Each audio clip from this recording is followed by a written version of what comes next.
नमस्कार दोस्तों, आज हम विवाह के बारे में बात करेंगे। विवाह का समय कैसे जाना जाए कुंडली से, इसके क्या क्या योग होते हैं, क्या ग्रह स्थितियाँ होती हैं, इस बारे में आज चर्चा करेंगे। जैसा कि आपको मालूम है, आज के समय में समाज में, भारतीय समाज में विवाह को लेकर एक जटिल स्थिति बनती जा रही है, क्योंकि विवाह सामान्यतः लेट हो रहे हैं और खासकर शहरी क्षेत्रों में विवाह की उम्र जो है बढ़ती जा रही है। ग्रामीण क्षेत्रों में, शहरी क्षेत्रों से कम उम्र में शादियां हो रही हैं, निश्चित तौर पे कहा जा सकता है। लेकिन दोनों कमोबेश दोनों तरह के परिवेशों में विवाह की उम्र जो है बढ़ती जा रही है, और कहीं न कहीं इसको लेकर गार्जियन या जातक या जातिका चिंतित भी रहते हैं कि समय पर विवाह ना हो पा रहा है, तो उनके अंदर कुंठा भी आ जाती है, क्योंकि बहुत सारी चीज़ें समय पर विवाह से जुड़ी रहती हैं। संतानोत्पत्ति हो या अन्य संस्कार जो होते हैं, आज भी जिनका हिंदू धर्म में महत्व होता है, वो कहीं न कहीं प्रभावित होते हैं। तो आज हम उसी के बारे में बात करेंगे। यहाँ हमने एक कालपुरुष की कुंडली लिया हुआ है, एक उदाहरण चार्ट के माध्यम से हम समझेंगे, क्योंकि ये टॉपिक अपने आप में बहुत बृहद टॉपिक है। किसी एक पर्टिकुलर एक वीडियो से या आधा घंटा 15 मिनट की वीडियो से इसको नहीं समझा जा सकता, क्योंकि ये विस्तृत टॉपिक होता है और ये सबसे दुरूह ज्योतिष के हिसाब से देखा जाए तो सबसे चैलेंजिंग वर्क होता है सही समय विवाह का ज्ञात करना। फिर भी जो प्रचलित सूत्र हैं उसके माध्यम से जो भी रिजल्ट हमको मिलते हैं उसके बारे में हम यहाँ बात करेंगे। और जनरली इस तरह का जो हम आपको फार्मूला बता रहे हैं वो बहुत सारी कुंडलियों पर, अधिकतर कुंडलियों पर जो है सही पाए गए हैं। 100% एक्यूरेसी तो नहीं कह सकते हम, क्योंकि किसी भी तरीके से हम आपको गुमराह कर नहीं करना चाहते, लेकिन ये माना जा सकता है कि 80% से लेकर 90% तक के जो है इस तरह के जो फार्मूलाज हैं वो सही पाए गए हैं। तो विवाह सबसे पहले हम यहाँ पे काल पुरुष की कुंडली हमने बनाई है, उदाहरण चार्ट है, D1 है, D9। तो यहाँ बात करते हैं सबसे पहले जो कुंडली में जातक या जातिका की ये देखना चाहिए कि विवाह की संभावना है कि नहीं। विवाह की संभावना होने का मतलब ये होता है कि कुछ कुंडलियों में या कुछ लोग अविवाहित ही रह जाते हैं, जो कि कहीं न कहीं दूसरे कारण उसमें रहते हैं। इसके लिए हमने विवाह प्रतिबंधात्मक जो स्थितियाँ होती हैं, विवाहहीनता, उसमें क्या क्या योग होते हैं अलग से वीडियो इसको बनाया हुआ, आप डिस्क्रिप्शन में जाके मेरे चैनल के उसमें देख सकते हैं, वहाँ पे किन ग्रह स्थितियों में विवाह नहीं होता है। फिर भी इसमें मोटे तौर पर बात करें तो जैसे अगर सम राशियों में, नवांश में शुक्र, सूर्य, चंद्रमा साथ साथ त्रिक स्थानों में भी हो और सम राशियों में, नवांश में हो, तब भी जातक का विवाह नहीं होता है। उसी तरीके से सप्तम भाव में शनि, राहु हो और शुक्र दुर्बल हो, पापाक्रांत हो, तब भी विवाह नहीं होता है। तो ये कुछ स्थितियां जिसके बारे में हम यहाँ डिटेल में बात नहीं करेंगे। अब यहाँ पे देखते हैं कि विवाह की संभावना को देखने के लिए सबसे पहले हम यहाँ पे देखते हैं किस उम्र में व्यक्ति का विवाह हो सकता है। अगर हमने यहाँ पे पता कर लिया कि विवाह की होने की पूरी संभावना है, अब हमको ये देखना चाहिए कि किस उम्र में हमने उस जातक या जातिका के विवाह संपन्न होने की संभावना है। इसके लिए एक जो नॉर्मल एज है आज की डेट में, उसके हिसाब से बात करें तो 18 से लेकर 40 साल तक की अवस्था होती है जो विवाह योग्य मानी जाएगी, क्योंकि समय हाइयर एज जो है बढ़ गई है, तो इसलिए इसको 40 तक ले गए हम। तो 18 से 25 और 25 से 32 और 32 से 40 से 3 जो है एज ग्रुप है जिसमें हमने बांटा हुआ है। 18 से 25 अगर की उम्र शादी होने की संभावना तब रहती है जब कुंडली में द्वितीय भाव, सप्तम भाव पापाक्रांत किसी भी तरीके से ना हो, सूर्य चंद्रमा प्रबल हो, स्वक्षेत्री हो, मतलब अपने हाउस में, घर में हो, या उच्च राशि में हो, चर राशि में हो, और किसी भी तरह का उनके ऊपर कोई ग्रहों का प्रभाव ना हो, बंध्या राशियों में ना हो। 3, 6 और 5 जो ये बंध्या राशियाँ होती हैं, इनमें नहीं होना चाहिए, नहीं तो वो भी विलंब करते हैं। ऐसी स्थिति में मानना जाना चाहिए कि व्यक्ति का विवाह 18 से 25 साल की उम्र में होगा। उसके हिसाब से जो है ग्रह स्थितियों, गोचर और दशाओं के हिसाब से विचार करते हुए विवाह का समय जानना चाहिए। इसके अलावा सप्तमेश शुभ ग्रह अगर हैं तो बहुत अच्छा है। अगर वो केंद्र में, त्रिकोण में स्थित हैं, तब भी जो है व्यक्ति का विवाह सही समय पर होता है। सभी समय जिसको हमने कहा है 18 से 25 साल के बीच में होता है जातक या जातिका का। अब दूसरा जो स्थिति है 25 से 32 साल। 25 से 32 साल की स्थिति तब होती जब कहीं न कहीं जो है द्वितीयेश और सप्तमेश या द्वितीय भाव और सप्तम भाव, शुक्र चंद्र या भाग्य भाव अगर पापाक्रांत हैं तो भी विवाह में विलंब होता है। और इन पे अगर शनि का अशुभ प्रभाव होता है किसी न किसी रूप में, तथा सूर्य और चंद्रमा अगर शनि के नक्षत्र में हो, नवांश में हो, D9 चार्ट में देखा जा सकता है कि अगर वहाँ पे शनि के नवांश में सूर्य चंद्र तो नहीं है, या उनके नक्षत्र में, नक्षत्र के बारे में आप कुंडली में जो भी सॉफ्टवेयर में बनता है उसमें देख सकते हैं कौन सा ग्रह किस नक्षत्र में है, उससे भी पता लग सकता है। अगर शनि के नवांश में या शनि के नक्षत्र में सूर्य चंद्र या शुक्र होंगे तो निश्चित तौर पे विलंब की स्थितियां बनेगी। और शुक्र और चंद्रमा अगर इनकी डिग्री लगभग बराबर हो, एक दूसरे से जो है कंजंक्ट हो, संयुक्त रूप से युति इनकी हो, खासकर पहले 7वें भाव में, या एक दूसरे पर दृष्टि हो और इनकी डिग्री लगभग बराबर हो, तब भी विवाह में अति अवरोध होता है। तो ये ऐसी इस तरह की ग्रह स्थितियां होने पर 7वें भाव में और द्वितीय भाव की स्थितियां होने पर व्यक्ति का विवाह 25 से 32 वर्ष की उम्र में होना की संभावना रहती है, इसको जानना चाहिए। अब अगला जो है 32 से 40 की एज में किस तरह के लोगों की का विवाह संपन्न होता है, ये वास्तव में इसमें देखा जाए तो कई फैक्टर को इसमें आपको काउंट करना पड़ेगा। द्वितीय, 7th हाउस, 9th हाउस, 5वां भाव, और विवाह के कारक जो शुक्र होते हैं। महिला के केस में गुरु जरूर विवाह को रिप्रेजेंट करते हैं, बट विवाह की इन जनरल कारक जो है शुक्र होते हैं।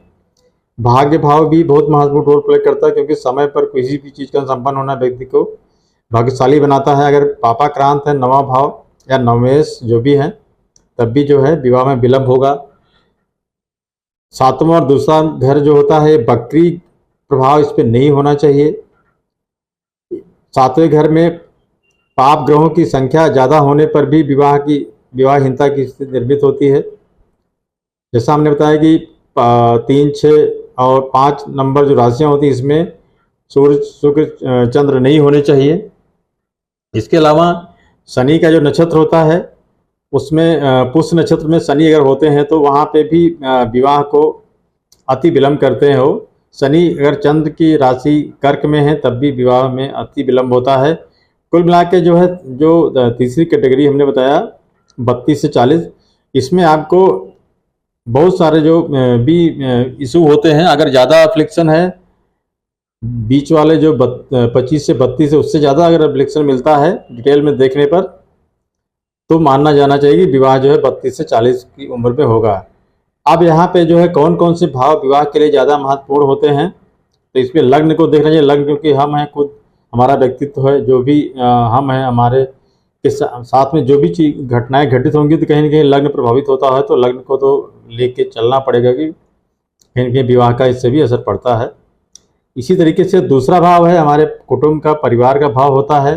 परिवार का जो सुख होता है इससे देखा जाता है, तो 2 नंबर भाव महत्वपूर्ण होता है। उसके अलावा 7 नंबर भाव हो गया। 7 नंबर भाव जो है विवाह का ही भाव होता है। ये भाव महत्वपूर्ण होता है विवाह का समय जानने के लिए। इसके अलावा 11वां भाव होता है। 11वां भाव हमारी इच्छा पूर्ति का भाव होता है। तो ये तीनों भाव बहुत महत्वपूर्ण होते हैं। इसके अलावा 5वां भाव जो है प्रेम संबंधों का होता है, रोमांस का होता है।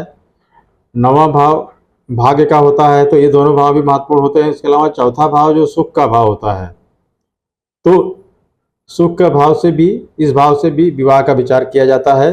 तो मुख्य रूप से इन भावों से जो है, अगर यहाँ पे ग्रह स्थितियाँ अच्छी है, यहाँ पे प्लैनेट जो है पीड़ित नहीं है, तो इन ग्रहों का विचार करके गोचर में, दशाओं में विवाह के का समय का संज्ञान किया जाता है। इसके अलावा कौन कौन से प्लैनेट्स हैं यहाँ पे जो इम्पोर्टेंट रोल प्ले करते हैं विवाह को सही समय में होने में या विवाह का समय निर्धारित करने में, तो शुक्र चूंकि विवाह का कारक होता है, शुक्र बहुत बड़ा इनका रोल होता है विवाह में। इनकी स्थिति के ऊपर डिपेंड करता है विवाह। बृहस्पति का बहुत बड़ा रोल होता है, चंद्रमा का रोल होता है, राहु, क्योंकि राहु के बारे में कहा जाता है राहु माया के अधिष्ठाता है, माया कारक ग्रह हैं। तो विवाह भी एक तरह से एक बंधन या कहीं न कहीं जिम्मेदारियों को प्रेजेंट करता है। तो यहाँ पे राहु विवाह के कारक माने जाते हैं। ऐसा कतई नहीं समझना चाहिए कि राहु की दशा में शादी नहीं होगी। ये जबकि इसके उलट जो है राहु की दशा में अधिकतर जो भी दशा है अंतर दशा में या गोचर में शादियां होती देखी गई हैं। तो ये मानना चाहिए राहु विवाह के कारक होते हैं। शनि अगर शनि भी विवाह के कारक होते हैं, क्योंकि शनि का जो गोचर होता है बहुत महत्वपूर्ण रोल प्ले करता है। शनि विवाह में डिले जरूर कराते हैं अगर सातवें भाव से कहीं कहीं इनका संबंध बन रहा है या सूर्य चंद्र से संबंध बन रहा है, लेकिन विवाह में बाधक नहीं होते अगर ये पीड़ित नहीं है। यहाँ तक कि शनि की साढ़े साथी में भी विवाह होता है, तो ऐसा कतई नहीं मानना चाहिए कि शनि की साढ़े साथी अगर चल रही तो विवाह संपन्न नहीं होगा। अब अगला जो बिंदु है यहाँ पे दशा का को देखना चाहिए, क्योंकि विवाह को देखने के लिए दशा और गोचर दोनों चीजें जरूरी होती है। प्रॉमिज अगर होगा कुंडली में तभी जो है गोचर में कि कोई चीज फलित होगी। तो यहाँ पे जो दशा 2, 7, 11 जो दूसरा भाव, सातवां भाव, 11वां भाव के स्वामियों की दशा या अंतर दशा में विवाह होता है, ये बहुत ही प्रभावशाली सूत्र है। तो आप लगाए भी निश्चित तौर पे इसमें आपको मिलेगा इसका रिजल्ट। तो इन तीनों जो भाव हैं इनके स्वामियों की दशा अंतर दशा में विवाह होते देखा गया है। उसके अलावा अब 5, 9 और 4 के जो स्वामी हैं, 5, 9, 4 भाव के जो स्वामी हैं इनकी दशा अंतर दशा में भी शादियां होती हैं। अब यहाँ पे गोचर की बात करें तो अगर दूसरा, 7वां, 11वें भाव के स्वामी जो भी हैं अगर इन भाव पे किसी भी इनमें तीनों में से किसी भाव में गोचर कर रहे हैं तब भी विवाह की संभावना होती है। उसके अलावा अगर बृहस्पति का गोचर 7वें भाव पर कहीं से भी हो रहा है तो एक जनरल परसेप्शन है कि विवाह का योग बनता है, क्योंकि बृहस्पति जो है अति शुभ ग्रह होते हैं और विवाह के कारक भी होते हैं। और शुक्र भी इसी तरीके से विवाह में अगर इनका 7वें भाव संबंध बन रहा है गोचर में, वो भी विवाह को कहीं ना कहीं प्रेरित करते हैं, विवाह की स्थितियां निर्मित करते हैं। इसके अलावा गोचर की अगर हम बात करें और अगर आपको विवाह का मंथ, महीना के बारे में जानकारी प्राप्त करना है तो गोचर में ये देखें कि जो नवांश कुंडली में पहले तो यह देखना चाहिए कि व्यक्ति का जन्म उत्तरायण में हुआ है कि दक्षिणायण में हुआ है। उत्तरायण में जन्म होने का मतलब ये हुआ अगर व्यक्ति जातक जो है, जातक या जातक 14 जनवरी से लेकर 14 जुलाई तक के बीच में उसका जन्म है तो उत्तरायण में जन्म माना जाएगा। अगर दक्षिणायन में 14 जुलाई से लेकर 14 जनवरी तक का जो समय होता है दक्षिणायन में माना जाता है कि उनका जन्म दक्षिणायन में हुआ है। तो ये दोनों चीज़ें बहुत महत्वपूर्ण होती है। मगर आपको विवाह का महीना ज्ञात करना है, अगर आपने दशा अंतर दशा का ज्ञान आपको हो गया, उसके बाद एक ज्ञात करना है किस महीने में विवाह होने की संभावना है। तब आपको नवांश में जो है उत्तरायण में अगर जन्म हुआ है तो बृहस्पति किस नवांश में स्थित है इसको देखना चाहिए, और अगर दक्षिणायन में हुआ तो शुक्र किस नवांश में स्थित है। अगर बृहस्पति उत्तरायण का जो है किसी एक पर्टिकुलर राशि में स्थित है, मान लीजिए 6 नंबर में ये नवांश कुंडली है, यहाँ 6 नंबर राशि में बृहस्पति अगर स्थित है यहाँ पे, याद यहाँ पे बृहस्पति 10 नंबर में, ठीक है, 10 नंबर में अगर बृहस्पति गोचर कर रहे हैं या स्थित है नवांश में, नवांश कुंडली में, सॉरी गोचर नहीं, स्थित है अगर नवांश कुंडली में, तो यहाँ से जो त्रिकोण भाव में सूर्य का जब गोचर होगा जिन राशियों में, उस महीने में व्यक्ति का विवाह होने की संभावना रहती है। कहने का मतलब ये है कि बृहस्पति का गोचर अगर बृहस्पति का गोचर इन जनरल तो 7वें भाव पे अगर होगा तो विवाह की स्थितियां निर्मित करता है, लेकिन अगर उत्तरायण में जन्म हुआ है तो बृहस्पति जहाँ पे नवांश कुंडली में स्थित हैं और गोचर कुंडली से में वहाँ से त्रिकोण में भ्रमण कर रहे हैं सूर्य की स्थिति वहाँ निर्मित, क्योंकि सूर्य जो है एक महीने में एक राशि में भ्रमण करते हैं, इसलिए सूर्य को यहाँ पे मंथ ज्ञात करने के लिए, महीना ज्ञात करने के लिए यहाँ पे माना जाता है कि उसे महीना का विचार किया जा सकता है। तो बृहस्पति से सूर्य का गोचर अगर जिस भी राशि में होगा उस राशि के हिसाब से उस मंथ में शादी होने की संभावना रहेगी। जैसे सूर्य की स्थिति 14 जनवरी को मकर राशि में इंटर करते हो तो एक सूर्य की राशियां जो है फिक्स होती हैं, किस राशि में साल में कहाँ पे गोचर करेंगे उसके हिसाब से जाना जा सकता है। अगला जो दक्षिणायन में अगर बात करें तो दक्षिणायन में अगर शुक्र जो है गोचर कुंडली में शुक्र जो D9 चार्ट में मतलब नवांश कुंडली में जिस राशि में स्थित है वहां से त्रिकोण में मतलब उस राशि में उसके 5वें भाव में, जैसे यहाँ पे शुक्र की बात करें, शुक्र यहाँ पे 10वें भाव में स्थित है, यहाँ से 5वां भाव 1 2 3 4 5, यहाँ पे अगर सूर्य का गोचर हो रहा हो 9वां भाव में, ये 9वां भाव हो गया शुक्र से, 1 2 3 4 5 6 7 8 9, और यहाँ पे हो रहा मतलब 12 नंबर राशि में हो रहा हो, 4 नंबर राशि में हो रहा हो और 8 नंबर राशि में हो रहा हो, तो उस मंथ में शादी होने की पूरी संभावना रहती है। तो यहाँ पे 8 नंबर में सूर्य कब गोचर करते हैं, आप अच्छी तरीके से पंचांग से कैलेंडर से जान सकते हैं कि अगर 14 जनवरी को मकर में अगर सूर्य आते हैं तो 14 जनवरी 14 फरवरी तक जो है मकर में रहेंगे, 10 नंबर राशि में रहेंगे। उसके बाद 14 फरवरी से 14 मार्च तक जो है कुंभ राशि में जाएंगे, 14 मार्च से लेकर 14 अप्रैल तक मीन राशि में जाएंगे। तो उस तरीके से विचार कर सकते हैं कि किस मंथ में शादी होने की संभावना है। ये बहुत ही सटीक फार्मूला है, इसको अपनी कुंडली पर जरूर लगाएं। जिनको थोड़ा सा ज्योतिष में रुचि है, शुरू में थोड़ा टिपिकल लगेगा, लेकिन आप इसको लगा के एक अंदाजा लगा सकते हैं कि विवाह कब होने की संभावना है। ये दोस्तों एक कुंडली है, ये उदाहरण के लिए हमने यहाँ पे इस कुंडली को रखा हुआ है। एक 3 नंबर जो लग्न है, 3 नंबर लग्न की कुंडली है, इसमें 3 नंबर मिथुन लग्न है और ये वर्गोत्तम कुंडली है क्योंकि 3 नंबर D9 में भी है। यहाँ पे निश्चित तौर पे जो है आप देख सकते हैं कि एक विलंब की स्थिति बन रही है क्योंकि मंगल और शनि लग्न को पापकर्तरी योग में डाल रहे हैं, मतलब पापकर्तरी योग में लिए हैं। इससे भी जो है विवाह में विलंब की स्थितियाँ निर्मित होती हैं।